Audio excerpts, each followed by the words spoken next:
వెంకట్ సూటిగా మాట్లాడేవాడు. సీను తెలివైనవాడు, కానీ లోపల కొంచెం స్వార్థం. పావి దగ్గర ఇద్దరు కలుస్తారు, మరీ మాట్లాడుకుంటారు. అరే శ్రీనా, ఈరోజు కూడా పొలం పనికేనారా? శ్రీను, అయ్యా మన బ్రతుకంతా మట్టితోనే కదరా, నువ్వు ఉంటే నాకు ధైర్యం. వెంకట్ హృదయపూర్వకంగా నవ్వుతాడు. వెంకట్ ఇంట్లో కష్టం, తండ్రికి జబ్బు, డబ్బులు అవసరం. శ్రీనా, నాకు కొంచెం డబ్బు అవసరం రా, పొలం అమ్మే ఆలోచన వస్తుంది. శ్రీను, అలా అనకరా, నీ పొలం మన ఊరికి గుండె, నేను చూస్తా, ఏదైనా చేద్దాం. వెంకట్ నమ్మకం శ్రీనుపై మరింత పెరుగుతుంది. ఒకరోజు శ్రీను ఒక్కడే పొలం వద్ద.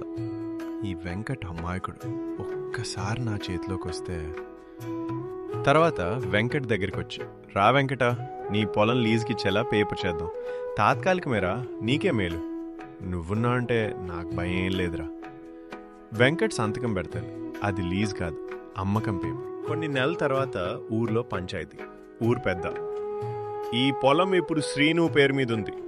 వెంకట్ షాక్. ఏం మాట్లాడుతున్నావు సార్, అది నా తండ్రి పొలం. శ్రీను, పేపర్లు చూస్తే నిజం తెలుస్తుందిరా. వెంకట్ కళ్ళలో నీళ్ళు. ఒంటరిగా చెట్టు కింద వెంకట్. శత్రువు మోసం చేస్తే బాధ కాదు, స్నేహితుడు చేస్తే గుండె పగిలిపోతుంది. శ్రీను దూరం నుంచే చూస్తాడు, మనసులో ఏదో కదలిక. రాత్రి శ్రీను నిద్రపోలేడు.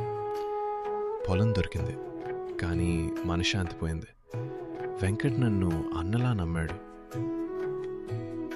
ఉదయం పంచాయతీకి వచ్చి పేపర్లు తిరిగి వెంకట్ చేతిలో పెడతాడు శ్రీను.